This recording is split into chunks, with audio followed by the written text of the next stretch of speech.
Bueno, pues vamos con los años 80 y 90. Es verdad que Christopher Lee parece como que desapareció un poco del primer plano, no hizo tantos personajes protagonistas en el cine, se dedicó igual mucho más a la televisión, pero aún así hizo muchísimas cosas porque si no, no sería el actor más prolífico. Y también estas películas comerciales, una de ellas es, por ejemplo, Gremlins 2, hizo este científico. También está el Luke Academia de Policía 7 del año 94, haciendo de este militar ruso, para que veáis que también está en películas comerciales. Pero en los 80 y 90 como que desaparece un poco el primer plano, y lo que más destaca es este documental sobre la Hammer, que es Flesh and Blood, de Hammer Heritage of Horror. ¿Por qué? Pues en primer lugar, porque fue un homenaje muy bueno a este estudio británico, sobre todo el recorrido de las películas de ciencia ficción y fantasía y terror que habían hecho, y en segundo lugar, porque fue su último proyecto con su amigo Peter Cushing. Ellos eran los narradores de este documental y falleció justo unos meses más tarde, en el año 94. Y él mismo se encargó, con otras personas, de organizar un servicio fúnebre, vamos a decir, especial en homenaje al gran Peter Cushing. Octava pregunta del concurso: ¿qué papel de Peter Cushing fue previamente rechazado por Lee? Esto también pues, ha ocurrido. A. Peter Frankenstein. B. Van Helsing. C. Grand Moff Tarkin. O D. Doctor Who. Ahí tenéis las opciones. A. Victor Frankenstein. 1, 2, 3, 4. B. Van Helsing. 1, 2. C. Grand Moff Tarkin. 1, 2, 3, 4, 5, 6. Y D. Doctor Who. Bueno, pues la respuesta correcta es C. Grand Moff Tarkin. Muy bien. Esa es la que tira también. Coger ficha. Bueno, pues aquí resultó que George Lucas, cuando hizo la primera película de Star Wars, el año 77, el episodio 4, Una Nueva Esperanza, él le encantaban las películas de la Hammer y fue a por Christopher Lee para interpretar a este villano, pero resultó que Christopher Lee lo rechazó. No vio el potencial de ese guión de Star Wars en un primer momento, y entonces George Lucas, pues eso, que era fan de la Hammer, pues fue a otro mítico de la Hammer, que era Peter Cushing, y este sí vio ese potencial. Le vio muy buena película, sobre todo para los niños, y aceptó este personaje y lo bordó. Como sabéis, hizo un papel impresionante como Tarkin. Y bueno, ¿por qué George Lucas escogió a Peter Cushing como Tarkin y a Alec Guinness como Obi-Wan? Porque se lo obligó la 20th Century Fox. Como había escogido a Harrison Ford, a Carrie Fisher y a Mark Hamill como los tres protagonistas que eran desconocidos, le obligaron a ser conocidos para los secundarios. Entonces tiró de esos actores británicos porque estas películas se rodaron en Inglaterra, ¿no? Esa es un poco la historia de ese tema. Y por cierto, Peter Cushing prefería el papel de Obi-Wan. Lo que pasa es que ya le había asignado a Alec Guinness. Es curioso que él prefería hacer el personaje de ese, vamos a decir, héroe, ¿no? O personaje bueno. Vamos con otro villano mítico de Christopher Lee, que es Saruman. Le interpretó en la trilogía de Señor de los Anillos y la trilogía del Hobbit. ¿Y esto cómo fue la cosa? Bueno, pues esto fue por Peter Jackson, que era forofo de este actor a raíz del Hombre de la Pistola de Oro. Dice que fue la primera película que vio repetidas veces, hasta un total de 4 veces. Nunca le había ocurrido eso con ninguna película, y fue en buena parte por la buena labor de Christopher Lee como Francisco Escaramanga. Entonces quería a Christopher Lee como Saruman sí o sí, le llamó para el casting, y cuando llegó Christopher Lee al casting, dijo: pues encantado, porque yo soy muy forofo de Tolkien. Me he leído las novelas de Tolkien desde que salieron en el año 54, cada año. Era increíble lo apasionado que era Christopher Lee de Tolkien, y luego, claro, le encantó participar en esta saga del Señor de los Anillos, por lo que he dicho antes, porque le encanta trabajar en superproducciones. Y esto eran 3 películas que se rodaban a la vez 18 meses, con 300 millones de dólares, 20.000 soldados extras, 50.000 efectos de sonidos, en exteriores, etcétera, etcétera, etcétera. Unas cifras increíbles. Entonces él, encantado de trabajar en estos proyectos, hubo muy buen ambiente de trabajo. Encima Peter Jackson le encantaba, que era muy perfeccionista, todo maravilloso. Salió muy contento de trabajar en esta trilogía de El Señor de los Anillos y luego también en la del Hobbit. Novena pregunta del concurso: ¿qué papel hubiera preferido interpretar Christopher Lee en El Señor de los Anillos? A. Gandalf. B. Sauron. C. Bilbo. O D. Gollum. Ahí tenéis las opciones. Bueno, ¿lo tenemos todos? Venga, A. Gandalf. 1, 2, 3, 4, 5, 6, 7, 8, 9, 10, 11. B. Sauron. A. D. Bilbo. Y D. Gollum. 1 de Gollum. Vale. Bueno, pues la respuesta correcta es Gandalf, punto para la Bueno, pues explico un poquitín la anécdota. La anécdota es que acudió Christopher Lee al casting con Peter Jackson y como él había leído mucho de las novelas, él cuando las leía siempre se veía en el papel de Gandalf. Cuando hagan película, yo quiero ser Gandalf. Entonces fue al casting con esa idea y dijo, pues nada, que te traemos aquí al casting, le decía a Peter Jackson, porque queremos que interpretes a Saruman. Y dice, no, yo quería a Gandalf. Pues se produjo ahí un silencio incómodo, porque claro, le estaban ofreciendo el otro papel. Y le tuvo que decir Peter Jackson, creo que es que mira, que el de Gandalf ya se le hemos dado a Ian McKellen. Entonces bueno, no le quedó otro remedio que aceptarlo, pero se quedó, digamos, con esa espinita de no haber podido interpretar el otro personaje. Pero bueno, que al final le hizo encantado, como sabéis, pues hizo también una gran interpretación. Vamos a ver una escena de la primera de las películas, La Comunidad del Anillo, del año 2001. A Palantir is a dangerous tool, Saruman. Why? Why should we fear to use it?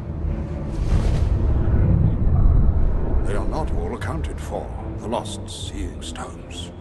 We do not know who else may be watching. The hour is later than you think. Sauron's forces are already moving. The Nine have left Minas Morgul. The Nine. They crossed the River Eisen on Midsummer's Eve, disguised as riders in black. They've reached the Shire. They will find the ring and kill the one who carries it. Frodo.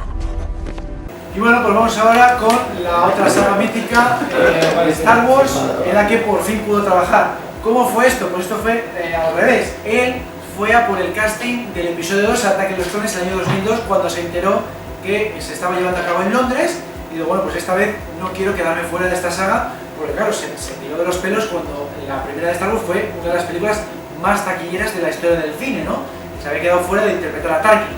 Bueno, pues dijo a su agente, bueno, consígueme una cita con la que lleva el casting, Robin Gurland, en el episodio 2 de Star Wars.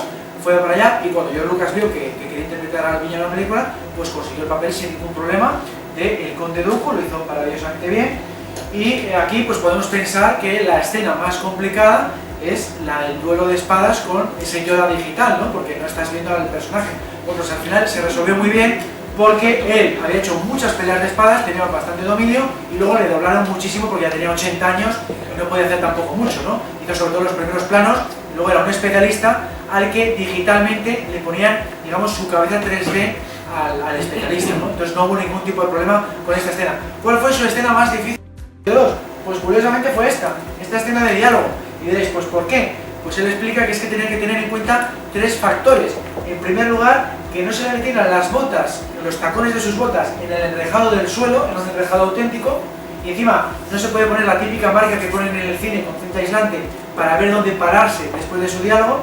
En segundo lugar, tenía que sincronizar sus diálogos con el giro que hace aquí Ewan McGregor, que está girando sobre sí mismo con un campo de fuerza en el que está, digamos, sujeto. Esto, por supuesto, le colgaron al actor con unos arneses que luego borraron digitalmente. Y en tercer lugar, por supuesto, tenía que acordarse de sus líneas de diálogo, que aquí eran también bastante complicadillas. Vamos a ver esa escena para que nos demos cuenta de lo complicada que es si sabemos estas tres cosas. Esto es un error, un tremendo error. Se han excedido, es una locura. Creía que tú eras su líder, Dooku. Yo no he tenido nada que ver, te lo aseguro. Solicitaré inmediatamente que te liberen. Pues espero que no tarden demasiado. Tengo mucho que hacer.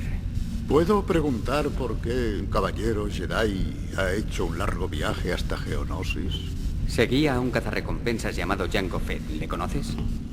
Aquí no hay cazarrecompensas. Que yo sepa, los geonosianos no se fían de ellos.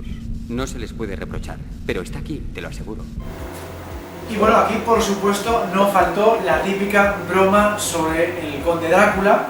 Aquí de pronto pues vino George Lucas con un muñeco a escala real de Yoda que iba a servir pues como referencia para, sobre todo para los técnicos de efectos especiales, pero también para los actores.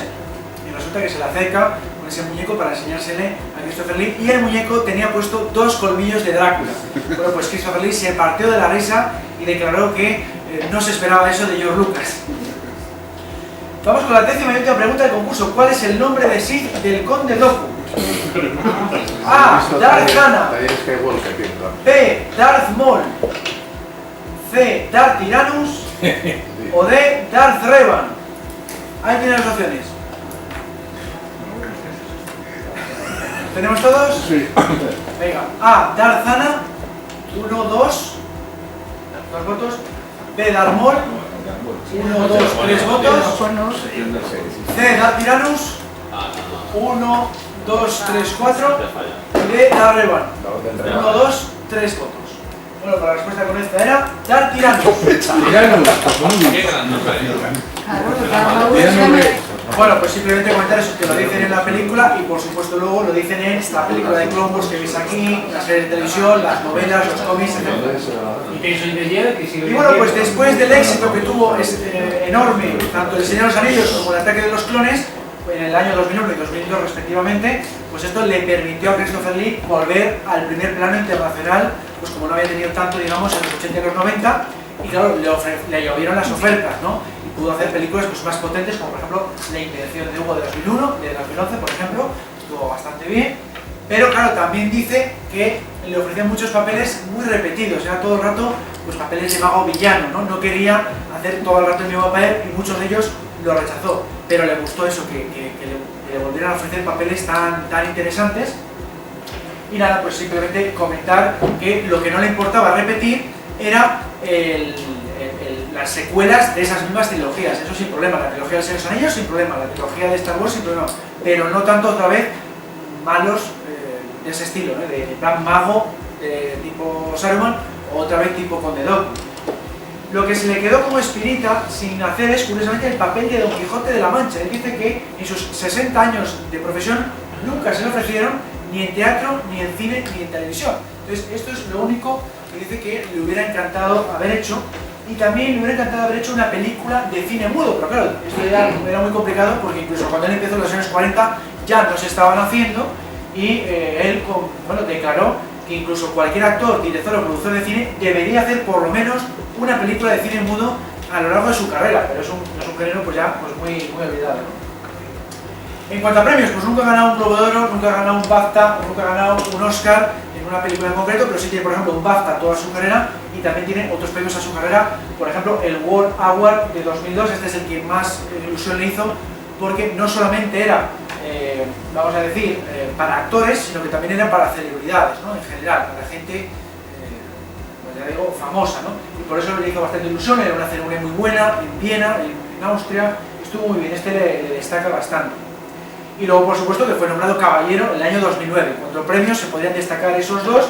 Y luego yo, por mi parte, pues me gusta comentar el tema de los récords Guinness, que, bueno, porque es muy curioso de observar, ¿no? Ya he mencionado esos dos que hemos comentado, el actor más prolífico, con más de 240 producciones de cine y televisión, pero luego también está ese que he dicho antes, el de actor con más películas de espadas, un total de 17 películas, porque, claro, hay que contar también estas de Star Wars con espadas de luz, ha hecho también temas de espadas en Edad Media, espadas de piratas, etc. Y luego tiene otro bastante curioso que es la estrella protagonista de más estatura con su 1,96 m por haber hecho el papel de Drácula, ¿vale? Porque claro, hay actores más altos, ¿no? Por ejemplo, Peter Mayhew interpretando a Chewbacca, pero no de papel protagonista. Y lo mismo le digo antes del actor más prolífico, hay gente que ha hecho más papeles probablemente, pero no de papel protagonista, por eso lo de más de 240 producciones. Hay gente de esta que probablemente haya hecho más, pero no de protagonista, no de papeles, vamos a decir, de estrella de primer nivel. Por eso tiene ese récord Guinness con más de 240 producciones sumando cine y televisión. Y bueno, ya para terminar, en el ámbito personal, pues se casó con esta actriz danesa llamada Birgit Kroenke, alias Gitte, y tiene anécdota graciosa también cómo se conocieron, porque dice que se enamoró de ella no a primera vista, sino ya solamente con la descripción de ella. Porque dice que sus amigos con los que jugaban los domingos al golf le empezaron a hablar de ella y dice que se sintió enamorado ya solamente con la descripción. Entonces, bueno, pues le dijeron, vamos a conseguir que el próximo domingo, en vez de venir al campo de golf, quédate en casa que te va a llamar por teléfono. Y resultó que se quedó en casa, no le llamó por teléfono, se pegó un cabreo enorme porque se quedó sin su partido de los domingos y dice que se prometió a sí mismo no volverla a ver en su vida. Bueno, pues al final, más adelante, se fue de vacaciones curiosamente a Dinamarca y sus amigos consiguieron concertarle una cita con ella. No, mira, vamos a ver si conseguimos concertarte una cita, porque donde vas es donde ella vive y tal. Bueno, pues a regañadientes aceptó para conocerla en persona. Bueno, pues en persona fue una cita maravillosa, porque tuvieron muy buena química en esa primera cita, y como iba bien la cosa, le comentó la anécdota esta de que, bueno, pues que sepas que yo me había prometido a mí mismo no volverte a ver en mi vida porque me hiciste perder un partido de golf aquel domingo porque no me llamaste.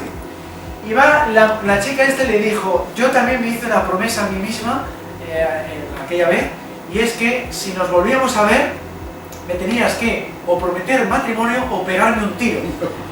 Una cosa extrañísima. Él se quedó sin habla y dice que, bueno, debe ser que como no tenía ningún arma de fuego a mano, pues por eso nos casamos. Por eso nos casamos, porque no tenía ningún arma de fuego a mano. Bueno, pues una anécdota rarísima, pero el caso es que la primera cita funcionó muy bien, siguieron quedando más citas, allí en Dinamarca fue muy bien, ella viajó con él a Inglaterra, se casaron poco después, en el año 64, 50 años de matrimonio sin ningún tipo de problemas, tuvieron una hija llamada Cristina, como veis aquí en esta imagen, vivieron sobre todo en Suiza por el tema de evitar los altos impuestos del gobierno británico, cosa que también hizo, como sabéis, Roger Moore vivió mucho en Suiza, también vivieron en Monte Carlo por el tema de los impuestos, 50 años de matrimonio hasta que falleció primero Christopher Lee el 7 de junio del año 2015, ya digo, un matrimonio muy feliz de más de 50 años. Y bueno, pues para terminar la charla simplemente comentar que si queréis profundizar todavía más en la vida y obra de Christopher Lee, pues hice hace un par de meses esta revista de The Force, en la que viene esta biografía pues todavía más ampliada. Esto es un resumen de lo que viene aquí en esta biografía, y además pues con la fantástica maquetación de mi compañero José Gracia, que incluye todo tipo de fotografías de su vida, de su obra, y luego por el otro lado, en la otra portada, viene un making of exhaustivo del episodio 2 de Ataque de los Clones, en la que él trabajó como Conde Dooku, porque se cumple el 20 aniversario de ese episodio 2. Entonces aquí vais a encontrar la preproducción, producción, postproducción, estreno del episodio 2, el Ataque de los Clones, pues también una maquetación de José Gracia, en la que le gusta meter pues muchísimas imágenes, y está pues bastante bien hecha.